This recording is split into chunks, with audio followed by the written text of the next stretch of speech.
कलयुग, इसके बारे में जानते तो बहुत कुछ है, लेकिन हमने इस पे रिएक्शन भी दिया है। लेकिन इसके ऊपर ही हम मजीद इंफॉर्मेशन गेन करने की कोशिश करेंगे, नॉलेज गेन करने की कोशिश करें। वो कहते हैं ना, नॉलेज आप जितनी भी हासिल कर लें उतना ही कम है। सो सतयुग एंड कलयुग के बारे में, एक अदर धर्म, एक अदर रिलीजन से रिलेटेड कुछ ऐसे फैक्ट्स जानने के लिए आपको मतलब कि बहुत कुछ सीखने को मिल सकता है। तो इसी वजह से मैंने ये वीडियो को सिलेक्ट किया है। तो मैंने सोचा मैं आप लोगों के साथ भी शेयर करती हूँ, तो काफी कुछ हमें भी सीखने को मिलेगा। हो सकता है कि आप मुझे सिखाने में भी हेल्प कर सकते हैं कमेंट के थ्रू। सो फ्रेंड्स, वीडियो का जो ताल्लुक है वो है सतयुग टू कलयुग, cycle of life explain. So basically ये वीडियो जो है, इसका मेन लिंक है कि व्हेन विल कृष्णा रिटर्न, तो कृष्णा जी कब रिटर्न होंगे, कब वापसी होगी उनकी, तो वो आज की इस वीडियो में हम जानने वाले हैं। तो दोस्तों, ये वीडियो बहुत ज्यादा इंटरेस्टिंग होने वाली है, तो आप लोगों ने मेरे साथ पूरी वीडियो देखनी है। और अगर इस वीडियो में कुछ मिस्टेक्स हो तो वो भी आप मुझे नीचे कमेंट सेक्शन में बता सकते हैं, तो उस पर हम लोग मजीद जो है क्लैरिफाई हो जाएगा। तो करते हैं वीडियो को। हम साल 2022 में रह रहे हैं और आज से ठीक 4,26,877 सालों के बाद ये युग यानी कि कलयुग खत्म हो जाएगा। आखिरी अच्छे इंसान का मन भी हेट्रेड, लस्ट और जेलसी से भर जाएगा और उसका हर कर्म एक पाप होगा। धर्म का नामो निशान मिट जाएगा और तब लॉर्ड विष्णु के आखिरी अवतार कल्कि का जन्म होगा। वो अपने सफेद घोड़े पर हाथ में बिजली जैसी तलवार लिए पूरी दुनिया का विनाश कर देंगे और काल के चक्र को घुमाकर सतयुग से ब्रह्मांड की शुरुआत करेंगे। The Cycle of Time, Yugas explained in association with DSP Mutual Fund and IND Money। इस तस्वीर को देखकर आपको पता चलेगा कि ये कोई साधारण जानवर नहीं है। तो फिर ये कौन है और बस एक पैर पर क्यों खड़ा है? ये है बुल ऑफ धर्मा, जिसका जिक्र श्रीमद् भागवत गीता में किया गया है। लेकिन पहले ऐसा नहीं था। इस बुल के चारों पैर सही सलामत थे और हर एक पैर अच्छाई को रिप्रेजेंट करता था। गीता में ऐसा लिखा गया है कि बुल ऑफ धर्मा के आखिरी पैर कलयुग के साथ में गायब हो जाएगा और धर्म पूरी तरह जमीन पर गिर जाएगा, representing the end of world, the end of us. समय का पहिया फिर एक बार घूमेगा, जहां सतयुग की शुरुआत में अधर्म और अन्याय का कहीं नामो निशान नहीं रहेगा। लेकिन द्वापर युग के एंड तक युधिष्ठिर जैसे महान राजा ने भी अपने बुद्धि की जगह प्राइड और ओवर कॉन्फिडेंस को चुनने की गलती की होगी। युग आखिर क्या होते हैं? युग कितने सालों तक एक युग चलता है? ह्यूमन एग्जिस्टेंस में इन युग का क्या सिग्निफिकेंस है? इन सारे सवालों के लिए हमें सबसे शुरुआत में जाना होगा समझने के लिए एक अंधेरे कमरे में। मान लीजिए आप एक अंधेरे कमरे में खड़े हैं। अगर आपको वहां लाइट जलानी है तो स्विच के बटन को दबाना होगा, राइट? तभी जाकर बल्ब जलेगा और अंधेरा मिट जाएगा। व्हाट आई मीन इज, किसी भी एक्शन या फिनोमिनन का एक बिगनिंग पॉइंट होता है जिसकी वजह से आगे के इवेंट्स होते हैं। लेकिन हिंदुइज्म में टाइम को अनादि कहा जाता है। It is beginningless and has been going on forever. एक सर्कल को लेकर अगर हम 4:3:1 के रेशियो में डिवाइड करेंगे तो हमें पता चलेगा कि 4 युग मिलकर कैसे एक साइकिल बनाते हैं। चारों युगों को साथ में महायुग कहा जाता है और ऐसे 2000 महायुग एक साथ मिलकर एक कल्प बनाते हैं। इस यूनिवर्स के क्रिएटर ब्रह्मा का एक दिन एक कल्प के बराबर माना जाता है और 100 साल 36,000 कल्प के बराबर, which are also collectively known as महाकल्प। एक महाकल्प इस यूनिवर्स का प्रिजर्वर लॉर्ड विष्णु की एक सांस के बराबर होता है। एक ब्रह्मा और एक ब्रह्मांड जन्म लेता है जब लॉर्ड विष्णु एक्सेल करते हैं, यानी सांस छोड़ते हैं, और जब वो इनहेल करते हैं तो एक यूनिवर्स और एक क्रिएटर उसमें समा जाते हैं। ये सब सुनकर आप सोच रहे होंगे कि यार, हमारे एग्जिस्टेंस, हो रहे वॉर्स और सोसाइटी में हो रहे इनजस्टिस का तो कोई मतलब ही नहीं है, क्योंकि यूनिवर्स और उसके क्रिएटर को भी अपने अपने बर्थ और डेथ से गुजरना पड़ता है, वो भी एक साइक्लिकल मैनर में। सतयुग, द गोल्डन एज। लेकिन महायुगा के चारों युगों में ऐसे इवेंट होते हैं जो आने वाले युग को शेप करते हैं और इस साइक्लिकल नेचर में सबसे पहले आता है सतयुग, जब बुल ऑफ धर्मा अपने चारों पैरों पर खड़ा है। 17,28,000 साल लंबा ये युग अच्छाई और सच्चाई का प्रतीक माना जाता है। कहते हैं कि इस युग में इंसानों पर डिवाइन रूल करते थे। Humans behaved ideally. किसी पर चीट करना, किसी को नुकसान पहुंचाना, किसी के बारे में बुरा सोचना तक इस युग में होता ही नहीं था। Satyuga was known as golden age for a reason. Vishnu के दशावतार में मत्स्य, कुर्मा, वराहा और नरसिम्हा, इन 4 अवतार ने सतयुग में जन्म लिया था। They served their purpose and saved dharma whatever it was in danger. ऐसा कहा जाता है कि जब पांडवों में से भीम की मुलाकात हनुमान जी से हुई थी, तब उन्होंने भीम को युगों के बारे में बताया था। उनके हिसाब से सतयुग में सारे इंसान संत की तरह थे। सब इतने प्योर हार्टेड थे कि मोक्ष यानी कि बर्थ और डेथ के साइकिल से मुक्ति पाने के लिए पूजा यज्ञ करने की जरूरत ही नहीं थी। लेकिन एक युग एक फाइनाइट टाइम पीरियड के लिए ही होता है, until it repeats in the cycle। Treta युग, जिसे सिल्वर एज कहा जाता है। और इस हिसाब से त्रेता युग की शुरुआत हुई। जो बुलवधर्मा था उसने अपना एक और पैर खो दिया। इंसानों ने अच्छाई को नजरअंदाज करना शुरू कर दिया और मटेरियल पोजेशन से ऑब्सेस्ड होने लग गए। इस युग में भी लॉर्ड विष्णु के 3 अवतारों ने जन्म लिया, वामन, परशुराम और श्री राम। इंसान इंटेलिजेंस गेन जरूर कर रहे थे, लेकिन साथ ही वो अपने माइंड और बॉडी कंट्रोल में रख ही नहीं पा रहे थे। सतयुग में ह्यूमंस की लाइफ स्पैन 1 लाख साल हुआ करती थी, जो त्रेता युग में 10,000 साल हो गई। लोग धीरे धीरे अपने संत जैसे स्वभाव को पीछे छोड़कर अपने आप में बंटने लग गए। इनफैक्ट वर्ण सिस्टम भी इसी एज में डेवलप की गई ताकि सोसाइटी को एक प्रॉपर ऑर्डर मिले। बट त्रेता युग ने विटनेस किए डिस्प्यूट्स, वॉर्स अपने आपस के लोगों में भी। क्यों? मटेरियल पोजेशंस को लेकर। और इसका सबसे बेस्ट एग्जांपल है कैकेयी। जो धृतराष्ट्र का बेटे थे भरत, वो अपनी दासी मंथरा के भड़काने पर ये चाहने लगे कि भरत को अयोध्या का राजा बनाया जा सके, ना कि श्री राम को, जो कि बड़े भाई थे और जिन्हें राजा बनना चाहिए था। और इसलिए उनके कहने पर श्री राम को उन्हीं के पिता ने 14 साल वनवास चले जाने का आदेश दिया था। इसके बाद आता है द्वापर युग, the bronze age. Shri Ram, जिनकी वजह से आज हम दिवाली मनाते हैं, रावण का वध करके अयोध्या लौटे। कुछ साल वहां राज करने के बाद वो वैकुंठ लौट गए, जिसे श्री विष्णु का घर माना जाता है। This mark the end of Treta युग। 12,96,000 साल बाद फिर एक बार बुलवधर्मा का एक पैर डिमिनिश हो गया। Now the bull stood only on 2 legs in the Dwapar Yuga. इंसान वॉरफेयर में माहिर होते जा रहे थे। अनाज उगाने के साथ साथ उन्होंने अभी वेपन्स बनाना भी सीख लिया था। आपस में कॉम्पिटिटिवनेस बढ़ने लग गई थी। घर तो मेरा सबसे बड़ा होगा, पत्नी तो मेरी सबसे खूबसूरत होगी,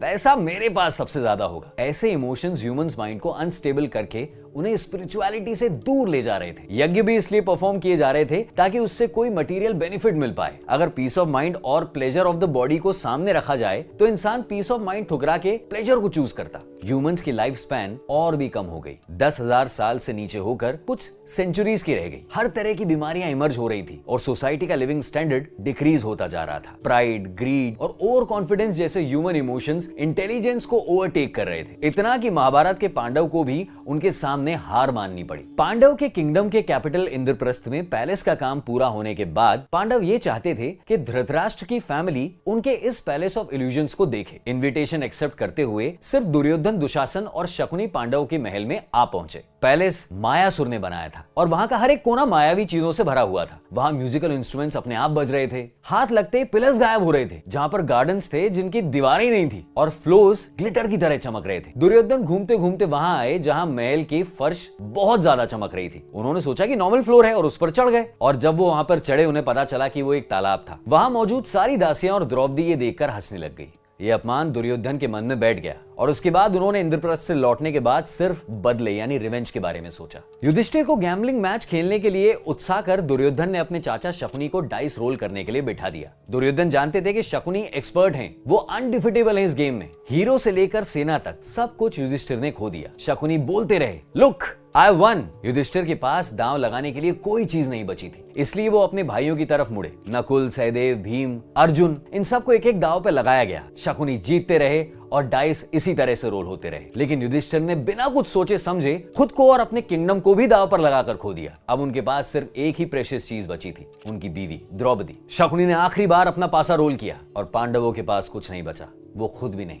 देखा जाए तो इस पूरे किस्से में युधिष्ठिर शकुनी से नहीं हारे थे, वो अपने ही प्राइड और ओवर कॉन्फिडेंस में आकर ये सारे डिसीजंस लेने की वजह से हार गए थे। ये इमोशंस हम सबके इंटेलिजेंस को ओवरटेक करने की ताकत रखते हैं, जिसकी वजह से हम लाइफ में इंपॉर्टेंट डिसीजंस लेते हुए भी लॉजिक का इस्तेमाल करना भूल जाते हैं। For example, as an investor एक इंसान अपने पैसों को ऐसे स्टॉक्स या फंड में इन्वेस्ट करना चाहता है जहां उसे अच्छा खासा प्रॉफिट हो, लेकिन इस चक्कर में अक्सर डेटा और एक्सपर्ट एडवाइस को डिसरिगार्ड करके अपने ही मार्केट नॉलेज को ओवर एस्टिमेट किया जाता है, तो लॉस होने के चांसेस बढ़ जाते हैं ना। ओवर कॉन्फिडेंस में बहकर जैसे युधिष्ठिर ने गलत डिसीजंस लिए, वैसे हम इन्वेस्टमेंट्स के मामले में करने लग गए तो बात बिगड़ सकती है। जब इन्वेस्टमेंट्स की बात आए तो आपको डिसीजंस इंपल्सिवली नहीं बल्कि डेटा और इनसाइट्स के बेसिस पर लेने चाहिए। आपकी इन्वेस्टमेंट जर्नी को इजी बनाने के लिए आप IND मनी ऐप यूज कर सकते हैं। इस ऐप पर कोई अकाउंट ओपनिंग फीस, कमीशन या ब्रोकरेज नहीं है और आप इजीली यूएस स्टॉक्स और म्यूचुअल फंड्स में इस ऐप से इन्वेस्ट कर सकते हैं। डिस्क्रिप्शन में दिए गए लिंक से आप IND मनी पर साइन अप करके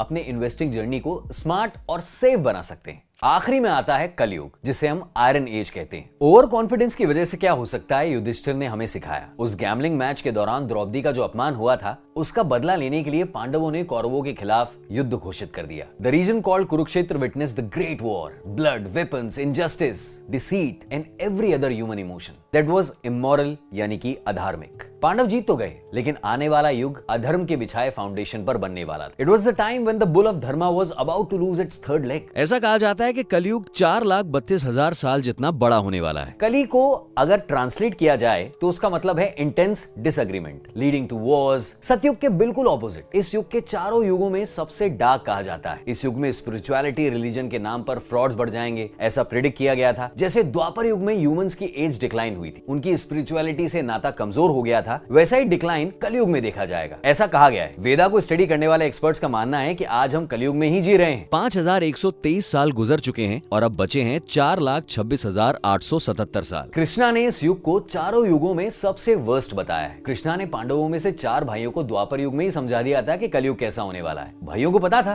कि कलयुग अब आने वाला है और वो उसके बारे में जानने के लिए बहुत क्यूरियस थे। भगवान कृष्ण ने उन चारों को बुलाया और कहा कि मैं चारों दिशाओं में एक एक तीर चला रहा हूँ, तुम चारों दिशाओं में जाओ और मेरे तीर को ढूंढ के लाओ। चारों पांडव बात मानकर तीरों को ढूंढने के लिए निकल गए। अर्जुन ने पहला बाण ढूंढ निकाला, लेकिन जहां बाण गिरा था वहां उन्हें एक मधुर सा संगीत सुनाई दे रहा था। उन्होंने देखा तो एक कुक्कू थी जो कि गा रही थी अपनी स्वीट वॉइस में। लेकिन जब अर्जुन ने उसके चेहरे की तरफ देखा तो वो हैरान हो गए। The bird had a rabbit in its clause. वो सुरीली आवाज में गाते हुए जिंदा रैबिट का फ्लैश खा रही थी। दूसरा एरो ढूंढते हुए भीम ऐसी जगह पहुंचे जहां 5 कुएं थे। बीच का कुआं खाली था और उसके आसपास के कुओं में बहुत मीठा पानी ओवरफ्लो हो रहा था। भीम को कुछ समझ नहीं आया, वो भी कृष्णा के पास अपना तीर लेके चले आए। तीसरा तीर मिलने पर निकुल लौट रहे थे, उन्हें एक भीड़ दिखाई दी। आगे जाने पर देखा कि एक गाय अपने बछड़े को लिक कर रही थी, चाट रही थी। बछड़ा ऑलरेडी बहुत क्लीन था, लेकिन वो फिर भी उसे लिक किए जा रही थी, जिसकी वजह से अब उस बछड़े पर जख्म होने लगे थे। नकुल सोच रहे थे कि यार एक गाय अपने बछड़े के साथ ऐसा कैसे कर सकती है। चौथा और आखिरी तीर सचदेव को एक पर्वत पर मिला। उसने नोटिस किया कि वहां से एक बहुत ही बड़ा पत्थर नीचे की तरफ लुढ़क रहा है। बड़े बड़े पेड़ों को वो क्रश करता हुआ नीचे की तरफ आ रहा है। सारे बड़े पेड़ों को क्रश करता हुआ बड़ा पत्थर रुक गया, लेकिन एक छोटे से पौधे के सामने। चारों जब श्री कृष्णा के पास लौट आए तब एक एक करके वो उनसे रिक्वेस्ट करने लगे कि यार वो सारे इंसिडेंट्स का एक्सप्लेनेशन भगवान श्री कृष्ण उन्हें दें। एक्सप्लेनेशन में पता चलता है कि कलयुग कैसा होने वाला है। अर्जुन को समझाते हुए उन्होंने कहा कि वो कुक्कू कलयुग को सो कॉल्ड होली मैन को रिप्रेजेंट करती है, जो बातें तो मीठी करते हैं लेकिन अपने फॉलोअर्स को एक्सप्लॉइट करते हैं, उन्हें पेन पहुंचाते हैं। भीम को समझाते हुए उन्होंने कहा कि वो 5 कुओं में से बीच का कुआं पुअर लोगों को रिप्रेजेंट करता है और आसपास के 4 कुएं रिच लोगों को। कलयुग में रिच लोगों के पास और पैसा आता रहेगा, लेकिन जो गरीब है वो हमेशा गरीब रहेगा और पैसे वाला हमेशा पैसे वाला ही रहेगा। नकुल ने भी उस गाय के बारे में पूछा जो अपने बछड़े को चोट पहुंचा रही थी। भगवान श्री कृष्ण ने समझाते हुए कहा कि बिल्कुल उसी तरह कलयुग में पेरेंट्स बच्चों की तरफ इतने ओवर प्रोटेक्टिव हो जाएंगे कि वो खुद उनकी लाइफ शायद रुइन कर देंगे। और उस बड़े पत्थर का क्या, जिसे बस एक पौधे ने रोक दिया। ऐसा पूछते ही भगवान श्री कृष्ण ने एक्सप्लेनेशन दिया कि वो पत्थर कलयुग के लोगों को रिप्रेजेंट करता है। वो भी उसी तेज गति से अपने अंत की तरफ भागते आएंगे। सारे बड़े ट्रीज उनके मटेरियलिस्टिक पोजीशन को रिप्रेजेंट करते हैं, जिसका कोई मतलब नहीं होगा। और वो छोटा सा पौधा भगवान के नाम को रिप्रेजेंट करता है, जो उन लोगों को आने वाली मुसीबत में साथ देगा, उनका सहारा बनेगा। अब मेरा आपसे एक सवाल है, इन चारों एक्सप्लेनेशन में क्या क्या हमारी सोसाइटी के करंट स्टेटस से मिलता जुलता है? ऑलमोस्ट सारे, राइट? और स्क्रिप्चर्स के अकॉर्डिंग ये ऐसे ही चलता रहेगा। और बुल ऑफ धर्मा का आखिरी पैर यानी सत्य भी मिट्टी में मिल जाएगा और धर्मा कोलैप्स हो जाएगा। लेकिन भगवान श्री कृष्ण ने कहा था कि जब जब इस धरती पर अधर्म बढ़ेगा, वो धर्म यानी कि मोरालिटी की रक्षा करने के लिए फिर अवतार लेंगे। माना जाता है कि वो अवतार इस महायुग का आखिरी अवतार होगा। पुराणों के हिसाब से काल्की will be born to mark the end of this cycle, form a new one and enter Satyuga. Hinduism के इस व्हील ऑफ टाइम के बारे में सुनकर मेरे मन में एक सवाल आया है। अगर सतयुग में ह्यूमंस फिजिकली, मेंटली और स्पिरिचुअली एडवांस थे और उसके बाद कलयुग में पहुंचने तक वो सारे सेंटली क्वालिटीज अगर डिग्रेड होने लगे हैं, तो क्या इसका मतलब यह है कि हम बैकवर्ड्स इवॉल्व हो रहे हैं? आपको क्या लगता है? ये हमें कमेंट सेक्शन में जरूर बताइएगा। जाते जाते डिस्क्रिप्शन बॉक्स में दिए गए डीएसपी म्यूचुअल फंड्स और आईएनडी मनी के लिंक्स को जरूर क्लिक कीजिएगा। अगर आपको हमारा ये वीडियो पसंद आए तो हमें लाइक, शेयर और सब्सक्राइब जरूर कीजिएगा। Mutual fund investments are subject to market risk. Read all scheme related documents carefully.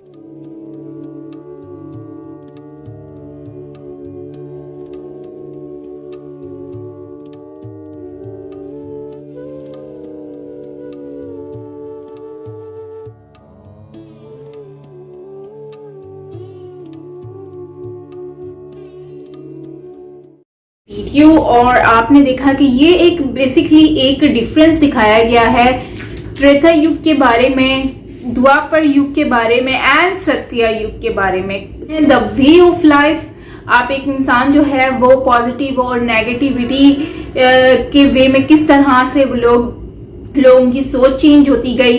पहले सत्य युग आता है जिसमें positivity and negativity lives in the different world, मतलब कि आप एक अलग ही ख्यालात में रहते हो, अलग ही सोच में, जो कि बेसिकली अगर देखा जाए तो आज के दौर में हम लोग यही चीजें कर रहे हैं। फिर उसके बाद त्रेता युग आता है जिसमें पॉजिटिविटी एंड नेगेटिविटी जो है उसके अकॉर्डिंगली श्री राम हैं और रावण है, जो उनका बेसिकली जो दौर था वो दौर था त्रेता युग। त्रेता युग जो है वो बेसिकली उसमें जो चीजें हमने देखी तो वो त्रेता युग में आती है। इस गलत की तरफ जो आपको करता है वो कलयुग कहलाता है, मतलब कि आप कुछ देख रहे हो और आप उसको एनालाइज कर रहे हो तो उसको आप कह सकते हो कि ये कलयुग है। तो इससे पहले की जो चीजें हुई वो एक हमारे लिए लर्निंग प्रोसेस है कि सतयुग जो है वो आपको एक डिफरेंट चीजों के एक ख्याली आप कह सकते हो कि लाइफ जो है वो आपको उसकी तरफ अट्रैक्ट करती है, उसके बारे में आप सोचते हो। उसके बाद फिर रामायण का जो दौर आता है उसमें आप जो है त्रेता युग, जिसमें आप जो है वो एक आप कह सकते हो जैसे रावण ने जो चीजें की, जिस तरह से जो उनकी लाइफ और उनकी स्टोरी जो हमने देखी, राम जी की देखी कि किस तरह से उनकी जो है मदर अपने बेटे के लिए जो है वो राम जी को जो है वो उनको मतलब कि सजा दिलवाती है और वो जो है 14 साल के लिए वनवास पर चले जाते हैं। वो महाभारत एक जिस बेस पर बनाई गई, तो उस लिहाज से अगर हम देखें तो ये एक हमारी सोच और उसको चेंजिंग उसमें जो आई और वक्त के हिसाब से जो चीजें आई, जैसे हथियार लोग बनाना शुरू हो गए और खेतों में काम करना शुरू हो गए, इस तरह से इंसान में चेंजिंग्स आती गई। तो इस तरह से जो है वो ये सारा एक साइकिल जो है वो चलती गई।